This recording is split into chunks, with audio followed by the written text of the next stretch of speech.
ഇന്ന്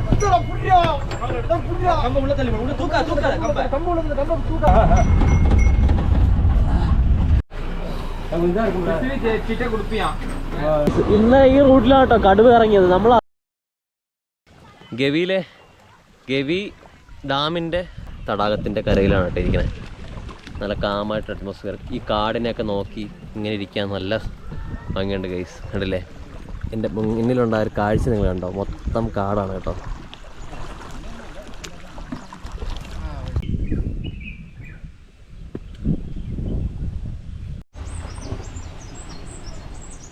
ഇവിടെ ഫോറസ്റ്റ് ഡിപ്പാർട്ട്മെൻറ്റിൻ്റെ കീഴിലുള്ള ജംഗിൾ സഫാരി പാക്കേജൊക്കെ ഉണ്ട് ഗൈസ്. അതായത് ബോട്ടിങ്, പിന്നെ ഈവനിങ് ക്യാമ്പ് ഫയർ ഉണ്ടാവും, പിന്നെ ഫുഡ് ഇവിടെ റെസ്റ്റോറൻറ്റ് നമ്മൾ നേരത്തെ കണ്ടില്ലേ റെസ്റ്റോറൻറ്റ് ഉണ്ട്. പിന്നെ ഏർലി മോർണിംഗ് 6 മണിക്ക് ജംഗിൾ സഫാരി ഉണ്ട്. അടുത്തുള്ള ഡാം വരെ കൂടുതലും മൃഗങ്ങളെ കാണാൻ പറ്റുന്ന സമയമാണ്. പിന്നെ വെള്ളച്ചാട്ടത്തിൻ്റെ ആ ഒരു പോയിന്റിലൊക്കെ ഇവിടുന്ന് കുറച്ച് ദൂരമുണ്ട്, കുറച്ച് അകലെയാണ്. അവിടെയൊക്കെ ഇപ്പോൾ ആന ഇറങ്ങി നിൽക്കുന്നുണ്ട്, ആൾക്കാർ കുളിക്കുന്നുണ്ട് അവിടെ നിന്ന്. അപ്പോൾ അങ്ങനെയൊക്കെ ഇവിടെ ഇൻഫർമേഷൻ പറയുന്നുണ്ട്. അപ്പോൾ ഇവിടെ വന്നു കഴിഞ്ഞാൽ പാക്കേജ് എടുത്ത് വന്നു കഴിഞ്ഞാൽ നമുക്കിതുപോലുള്ള കാഴ്ചകൾ കാണാം. ആനയെ കാണണമെന്നുണ്ടെങ്കിൽ നമുക്കിത് വഴി വന്നാൽ മതി. ഇപ്പോൾ എന്തായാലും ഞാൻ തിരിച്ചു പോകണം വണ്ടിപ്പെരിയാർ. കാരണം എനിക്ക് ബൈക്കിൽ വന്നുകൊണ്ട് എനിക്ക് നേരത്തെ ഗവി എന്ന് പറയുന്ന ട്രിപ്പ് പ്ലാനിലേ ഇല്ലാത്തതാണ്.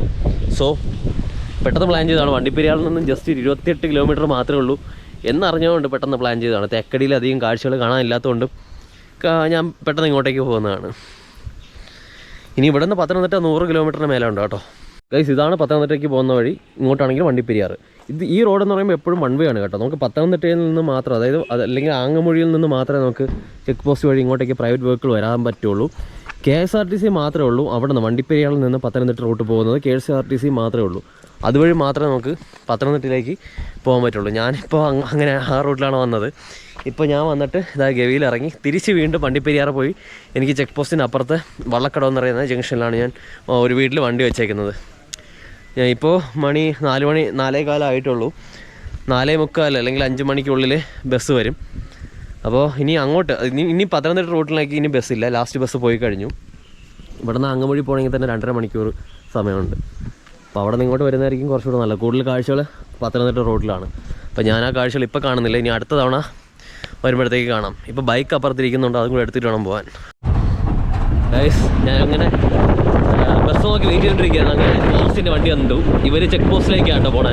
അപ്പോൾ അവരുടെ കൂടെ പോകണത് ഞാൻ.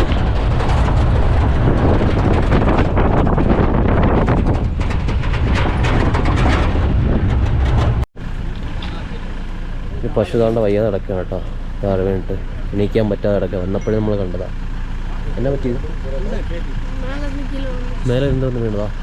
കാലിന് പരിക്കാ? ഓക്കെ. ഇതിനി നമ്മൾ വന്നില്ല, ഈ വണ്ടിക്കകത്ത് കയറ്റി അങ്ങനെ അപ്പുറത്ത് അവരുടെ വീട്ടിലേക്ക് കൊണ്ടുപോകാണ്. ആരോ എന്നോടാ ഇങ്ങോട്ടാ? ഓക്കെ. ഞാനതാ പിടിച്ച് എല്ലാവരും കൂടെ പിടിച്ച് കയറ്റാണ് കേട്ടോ.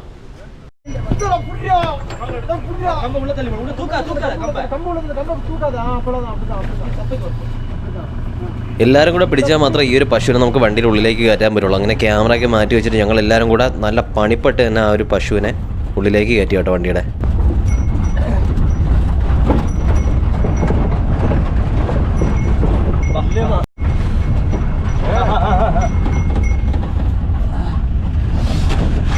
ഗവിയിലെ കാട്ടിനുള്ളിൽ 150 പേരോളം താമസിക്കുന്നുണ്ട്. അപ്പോൾ അവരുടെ പശുവാണ് ഇത്. അവരുടെ വീട്ടിലേക്കാണ് ഇപ്പോൾ പൊക്കോണ്ടിരിക്കുന്നത്. ഇങ്ങനൊരു സംഭവം ഉണ്ടായതുകൊണ്ട് തന്നെ ഇവരുടെ വീടൊക്കെ എനിക്ക് കാണാനും കഴിഞ്ഞു. ആ പശുവിനെ അതിൻ്റെ വീട്ടിൽ കൊണ്ട് ആക്കാനായിട്ട് എത്തിയിട്ടുണ്ട് കേട്ടോ.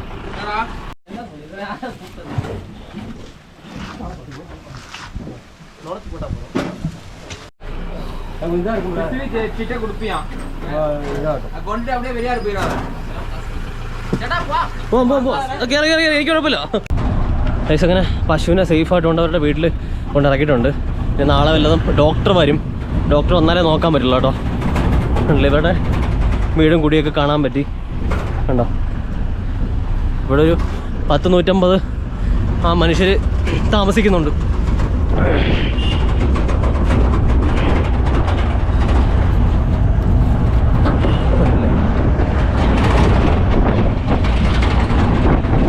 ഗൈസ് ആ പശുവിൻ്റെ കാലിനെന്തോ പരിക്ക് പറ്റിയതോ ഓടി വന്നതോ ഉണ്ടോയെന്ന് അറിഞ്ഞുകൂടാ. പിന്നെ അതിനെ അവിടെ തന്നെ വഴിയിലിട്ടിട്ട് വന്നു കഴിഞ്ഞാൽ പുള്ളിപ്പുലി എന്തായാലും രാത്രിയാകുമ്പോൾ കൊണ്ടുപോകും. പറയാൻ പറ്റില്ല. എന്തായാലും വന്യജീവികൾ എന്തായാലും വന്ന് കൊണ്ടുപോകും. അതുകൊണ്ട് എത്രയും സേഫായിട്ട് എന്നെ അവിടെ കൊണ്ടെത്തിച്ചു. ഇനി അത് വീട്ടിൽ അവർ നോക്കിക്കോളും. എന്തെങ്കിലും പരിക്കുണ്ടെങ്കിൽ പോലും അത് വെച്ച് കെട്ടി റെസ്റ്റൊക്കെ എടുത്ത് മരുന്നൊക്കെ ചെയ്ത് കഴിഞ്ഞാൽ വേറെ കുഴപ്പമില്ലാതെ അത് ജീവിക്കാൻ പറ്റും. കണ്ടില്ലേ, ഞാൻ തിരിച്ച് വീണ്ടും ഇവർ ചെക്ക് പോസ്റ്റിനാണ് എന്നെ അവിടെ ഇറക്കാമെന്ന് പറഞ്ഞിട്ടുണ്ട്.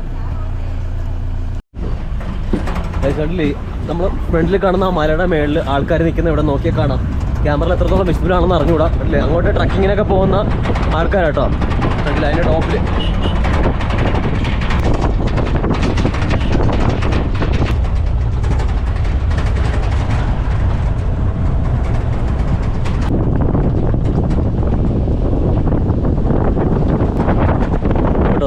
ബസ്സിൽ നിന്നാണ് വന്നത്. കാഴ്ചകളൊന്നും അധികം പകർത്താനും പറ്റിയില്ല. പക്ഷേ ഇപ്പോൾ പോകുമ്പോൾ കണ്ടില്ലേ, നല്ല അടിപൊളിയായിട്ട് വ്യൂ ഒക്കെ കണ്ട് ഓപ്പൺ സ്പേസിലാണ് നമ്മൾ പോയിക്കൊണ്ടിരിക്കുന്നത്.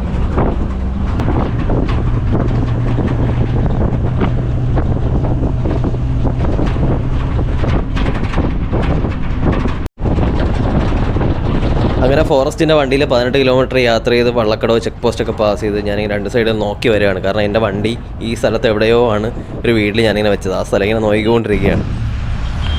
കണ്ട് അപ്പുറത്താ. ഒരു സെക്കൻഡ്, താങ്ക് യു കേട്ടോ. Okay, bye. അവരങ്ങനെ എന്നെ ഇറക്കി വിട്ടു. ഞാൻ ഇതിൻ്റെ അപ്പുറത്താണ് വണ്ടി വെച്ചേക്കണത്. നേരെ അങ്ങോട്ടേക്ക് പോയി വണ്ടി എടുത്തിട്ട് പോവാം. എൻ്റെ വണ്ടി താണ്ട് ഈ വീട്ടിലാണ് ഞാൻ കയറ്റി വെച്ചേക്കണത്. പെട്ടെന്ന് വണ്ടി കണ്ടു, ഇവിടെ കടയും ഓർമ്മ വന്നു. അങ്ങനെ ഇതായിരിക്കും വണ്ടി.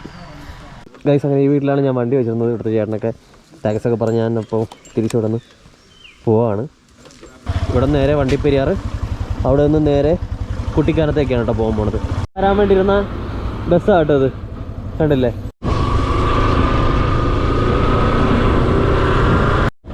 വരുന്ന വഴിക്ക് കണ്ട കാഴ്ചയാണ് ഗൈസ്. ഒരു പട്ടിക്കുട്ടി ചത്ത് കിടക്കുന്നു.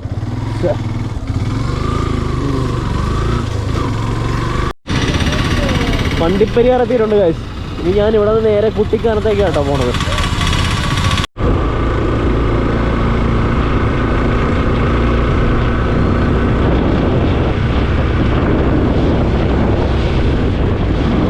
ഗൈസ്, ഞാനിപ്പോൾ വണ്ടിപ്പെരിയാറിൽ നിന്ന് കുട്ടിക്കാനം റോഡിലാണ് വന്നുകൊണ്ടിരിക്കുന്നത്. ഇത് പാമ്പനാറല്ലേ സ്ഥലം?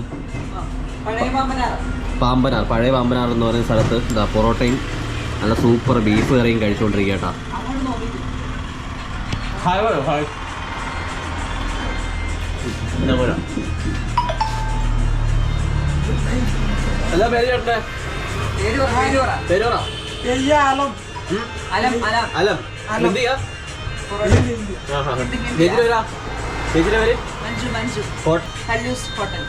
കല്ലൂസ് ഹോട്ടൽ. ഞാൻ പഴയ പാമ്പൻ അല്ലേ, പഴയ പാമ്പനാറുള്ള കല്ലൂസ് ഹോട്ടലാട്ടോ ഫുഡ് കഴിച്ചുകൊണ്ടിരുന്നത്. നല്ല സൂപ്പർ ബീഫും പൊറോട്ടയും പിന്നെ നെയ്യപ്പം ഉണ്ടായിരുന്നു, അത് ഞാൻ കഴിച്ചു. സാധാരണ പഴംപൊരി ബീഫല്ലേ കഴിക്കണം. ഞാനിവിടെ ഒരു വെറൈറ്റിക്ക് വേണ്ടി നെയ്യപ്പവും ബീഫും കൂട്ടി കഴിച്ചുകൊണ്ടിരിക്കുന്നത്. ഇതാണ് കേട്ടോ കല്ലൂസ് റെസ്റ്റോറൻറ്റ്. ഞാൻ ഇവിടെ നിന്നാണ് ഫുഡ് കഴിച്ചത്. ഇത് നേരെ ഇനി തിരിക്കുകയാണ് കുട്ടിക്കാനത്തേക്ക്. പോയിട്ടാണ് ചേച്ചി, ടാറ്റാ. ഗൈസ്, ഇന്ന് ഈ റൂട്ടിലാണ് കേട്ടോ കടുവ ഇറങ്ങിയത്. നമ്മൾ അതിൻ്റെ അടുത്തുള്ള റൂട്ടിൽ കൂടെയാണ് പൊക്കോണ്ടിരിക്കുന്നത്. ഇവിടെ നിന്നൊരു 3-4 കിലോമീറ്റർ മാറി പരുന്തുംപാറ റൂട്ടിലാണ് ഇന്നലെ കടുവ ഇറങ്ങിയത്. ഗൈസ്, നല്ല രസമാണ് കേട്ടോ ഈ നൈറ്റ് റൈഡ്. കുട്ടിക്കാനത്തെ ഹൈ റേഞ്ച് ഇറങ്ങിക്കൊണ്ടിരിക്കുക കേട്ടോ.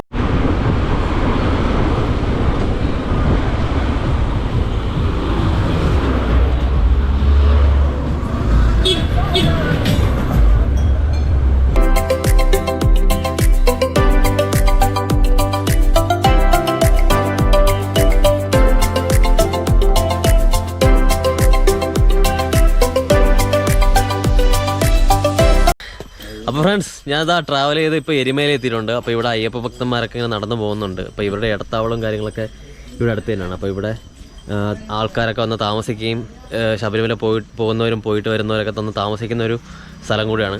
രാത്രിയിലൊക്കെ എപ്പോഴും ആൾക്കാരുണ്ടാവും. അപ്പോൾ ഇതിൻ്റെ തൊട്ടടുത്തൊരു ഗ്രൗണ്ട്, ചെറിയൊരു ഈ റോഡിനോട് ചേർന്നതിനൊരു വോളിബോൾ കോർട്ടുണ്ട്. അപ്പോൾ അവിടെ ഞാൻ എന്തായാലും ടിന്നടിക്കാൻ വേണ്ടിയിട്ട് ഇവിടെ അടുത്തൊക്കെ ചോദിച്ചു. ഓക്കെ പറഞ്ഞു. അങ്ങനെ ഇവിടെയാണ് ഇന്നത്തെ നൈറ്റ് സ്റ്റേ ചെയ്യാൻ പോകുന്നത്. എന്നിട്ട് നാളെ രാവിലെ തിരിച്ച് വീട്ടിലേക്ക് പോകാനുള്ള പരിപാടിയാണ്. എരുമേലിയിൽ നിന്ന് ശബരിമല പോകുന്ന റൂട്ടാട്ടോ. ഇങ്ങോട്ട് ശബരിമല, ഇങ്ങോട്ട് നമ്മുടെ മുണ്ടക്കയം റൂട്ട്, ഇങ്ങോട്ട് പിന്നെ എരുമേലി ടൗണ് കാര്യങ്ങളൊക്കെയാണ്. അപ്പോൾ ഇവിടെ നല്ല വൈബാണ് കേട്ടോ. രാത്രിയിലൊക്കെ ആൾക്കാരൊക്കെ ഉണ്ട്, പാർക്കിങ്ങും അതുപോലെ കിടക്കാനുള്ള സ്പോട്ടും ഒക്കെ. ഞാൻ അവിടെ ആയിട്ടാണ് ഞാൻ ടെൻ്റ് അടിച്ചേക്കുന്നത്. ഞാൻ കാണിച്ചു തരാം.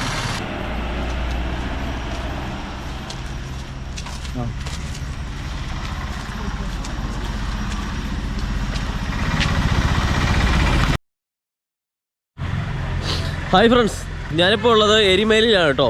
ഇവിടെ അയ്യപ്പ ഭക്തന്മാരൊക്കെ നടന്നു പോകുന്ന ശബരിമലയിലേക്കുള്ള വഴിയിലെ ആ ഒരു ജംഗ്ഷൻ്റെ അടുത്താണ് ഞാനിപ്പോൾ ഉള്ളത്. ഇവിടെ രാത്രി വന്നതാണ്. ടെൻ്റ് അടിച്ച് ഇവിടെ തന്നെ കൂടി. ഒരു വോളിബോൾ കോർട്ട് കിട്ടി, അവിടെ തന്നെ ടെൻ്റ് അടിച്ചു. രാത്രിയിലൊക്കെ ഒരുപാട് ആൾക്കാർ ഇതുവഴി പോകുന്നതാണ്. ഇവിടെ തൊട്ടപ്പുറത്ത് ഒരുപാട് കടകളൊക്കെ ഉള്ളതാണ്. ഇന്നലെ രാത്രി നമ്മൾ കണ്ടില്ലേ. ഇന്നലെ ഇവിടെ വന്ന് ടെൻ്റ് അടിച്ചു. ഇന്ന് തിരിച്ച് ഇവിടെ നിന്ന് തിരുവനന്തപുരത്തിലേക്ക് പോകാനുള്ള പരിപാടിയിലാണ്. ഇതിൻ്റെ തൊട്ടപ്പുറത്താണ് നമ്മൾ ടെൻ്റ് അടിച്ചത്. ഇതുവഴി പുഴയൊക്കെ ഒഴുകി വരുന്നുണ്ട്. ഇവിടെ നിന്ന് ഇനി പല്ലൊക്കെ തേച്ച് മുഖമൊക്കെ കഴിയിട്ട് നേരെ ഇനി വീട്ടിലേക്ക് പോകാൻ വേണ്ടി പോവാം. അപ്പോൾ രാവിലെ ഇപ്പോൾ 6:45 എഴുന്നേറ്റ് പല്ലൊക്കെ തേച്ചു 7 മണിയോടെ എടുക്കുന്നു. അപ്പോൾ നേരെ ഇനി എല്ലാം പാക്ക് ചെയ്ത് നമുക്ക് ഇറങ്ങാം. അപ്പോൾ ഗൈസ്, അങ്ങനെ 10ാമത്തെ ദിവസമാണ് കേട്ടോ നമ്മൾ യാത്ര തിരിച്ചിട്ട്. അങ്ങനെ 10 ദിവസം നീണ്ടു നിൽക്കുന്ന ഇടുക്കി ഫുള്ളൊരു റോഡ് ട്രിപ്പായിരുന്നു നമ്മുടേത്. അപ്പോൾ ഈ യാത്രയിലെ അവസാന ദിവസമാണ് ഇന്നത്തോടെ ഞാനതാ വീട്ടിലേക്ക് പോവാണ്.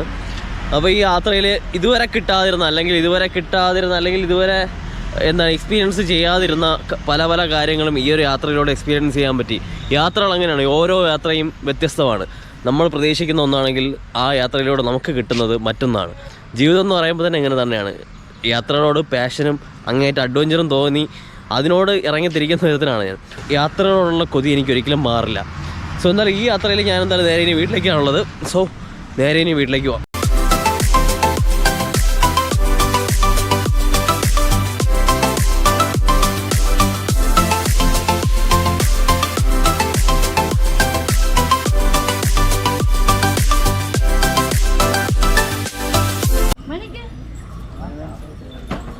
മലയ്ക്ക് വന്ന അയ്യപ്പന്മാരാണല്ലോ.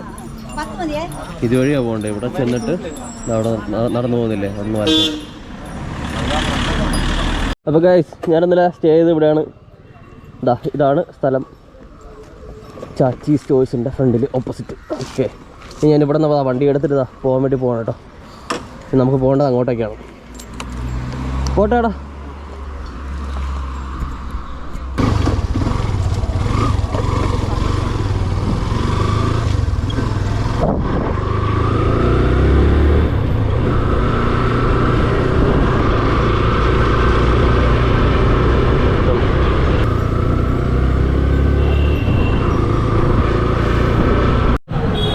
ഇതാണ് കേട്ടോ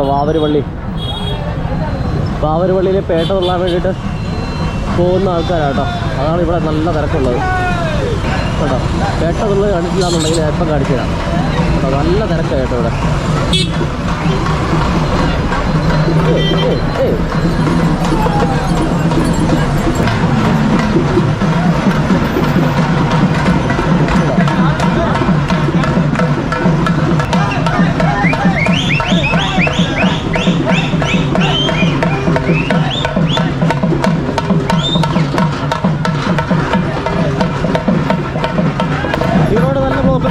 ഇവരെന്താ ഇവിടെ പരിപാടി നടക്കുന്നുണ്ട്.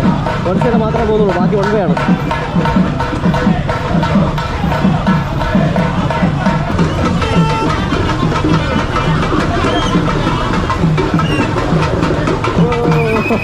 പിന്നെ ബ്ലോക്ക് ചെയ്തു കാഴ്ച ഇവരെല്ലാം കൂടെ.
പുനലൂരെത്തിയിട്ടുണ്ട് കേട്ടോ. പുനലൂര് കറക്റ്റാണ്. പുനലൂർ വഴിയാണ് തിരുവനന്തപുരം പോകുന്നത്.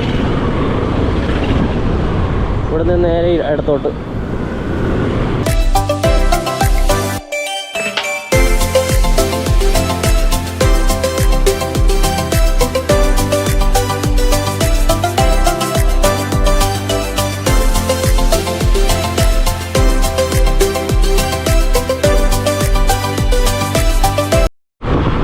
ഇത് കണ്ട ഫ്ലൈറ്റ് വരണം കേട്ടോ, എയർപോർട്ടിലേക്കുള്ള ലാൻഡ് ചെയ്യാനുള്ള ഫ്ലൈറ്റ് ആണ് കേട്ടോ. കണ്ടോ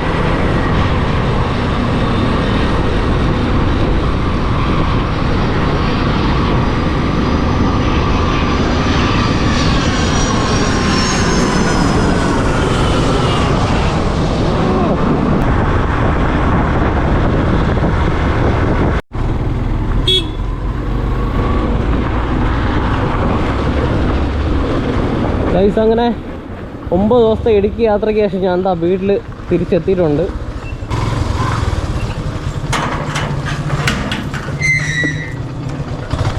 അച്ചൂട്ടി എവിടെയാണെന്ന് നോക്കട്ടെ. ആദ്യം അച്ചൂട്ടി അകത്ത് അഴിച്ചിട്ടുണ്ട് ഓടിയിക്കുക കേട്ടോ. അച്ചൂട്ടിയുടെ ബെൽറ്റ് മാത്രമേ ഉള്ളൂ, അച്ചൂനെ കാണാനില്ല. നോക്കട്ടെ.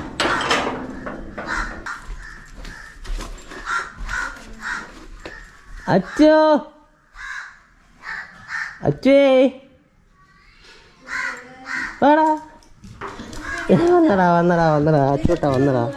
അച്ചൂട്ടാ അയ്യോ, ഞാൻ നോക്കിയ ബെൽറ്റ് മാത്രമുണ്ട്. ഞാൻ നോക്കിയ ബെൽറ്റ് മാത്രമേ കിടക്കുന്നു. എന്നാ തണുത്തിരിക്കണം അച്ചൂട്ടി. എപ്പോഴും വീട്ടിനകത്ത് പോയി കിടന്നാണ്. എപ്പോൾ അഴിച്ചോണ്ട് പോയി നീ അച്ചൂട്ടി? അയ്യോ ഗൈസ്, അങ്ങനെ ഇടുക്കി ട്രിപ്പ് കഴിഞ്ഞ് ഇപ്പോൾ വീട്ടിലെത്തിയതേ ഉള്ളൂ. അപ്പോൾ നമ്മുടെ വീഡിയോസ് എല്ലാവരും കാണുക. ഇതുവരെ കണ്ടു കാണുമെന്ന് അറിയാം. ചാനൽ സബ്സ്ക്രൈബ് ചെയ്യാതാണ് കാണുന്നതെന്നുണ്ടെങ്കിൽ എത്രയും പെട്ടെന്ന് സബ്സ്ക്രൈബ് ചെയ്യുക. വീഡിയോസൊക്കെ മുഴുവനായിട്ട് കാണുക. ഒരുപാട് മെമ്മറീസ്, ഒരുപാട് വിഷ്വൽസ് ഉണ്ട്. ഓരോ യാത്രയിലും നമുക്ക് കിട്ടുന്നത് വാല്യുബിൾ ആയിട്ടുള്ള ഒരുപാട് മെമ്മറീസ് ആണ് കേട്ടോ. അപ്പോൾ മറ്റൊരു വീഡിയോ ആയിട്ട്, മറ്റൊരു ട്രാവൽ വ്ളോഗുമായിട്ട് നമുക്ക് വീണ്ടും കാണാം. അതിലേക്കും ബൈ ഫ്രം എക്സോട്ടിക് ബീസ്റ്റ്. എന്താണ് നോട്ടം? കള്ളനോട്ടം. എന്തോ ഒരു കള്ള ലക്ഷണം ഉണ്ടല്ലോ. കള്ള ലക്ഷണം ഒന്നും വേണ്ട, മെയിൻ തന്നെ ആയിരിക്കണം അല്ലേ? അതാണ് കള്ള ലക്ഷണം.